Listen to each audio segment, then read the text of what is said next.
তিনটি রোগ হলে বুঝবেন আপনি জান্নাতি।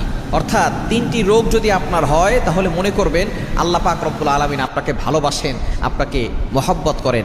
যাদেরকে আল্লাহ তাআলা ভালোবাসেন, মহব্বত করেন, তাদেরকে আল্লাহ তাআলা বিভিন্নভাবে পরীক্ষা করেন। তার ভিতরে একটা পরীক্ষা হচ্ছে অসুস্থতার নিয়ামত দিয়ে আল্লাহ তাআলা পরীক্ষা করেন। মনে রাখবেন, সুস্থতাও আল্লাহর নিয়ামত, অসুস্থতাও আল্লাহর নিয়ামত। আমরা অসুস্থ হয়ে গেলে অনেক সময় আল্লাহকে অভিযোগ করে বসে, আল্লাহ আমার কি দোষ ছিল? কত মানুষ সুদ খায়, ঘুষ খায়, তার কোনো সমস্যা হয় না, আল্লাহ তুমি শুধু আমাকে দেখো, খবরদার এরকম অভিযোগ করবেন না। সুতরাং অসুস্থ হলে তিনটি রোগ যদি আপনার হয়, মনে করবেন যে আল্লাহ আপনাকে ভালোবাসে এবং আল্লাহ আপনাকে জান্নাত দিতে চাচ্ছেন। এক নাম্বার হচ্ছে যদি জ্বর হয়। জ্বর ঠান্ডা আমাদের অনেকেরই হয়।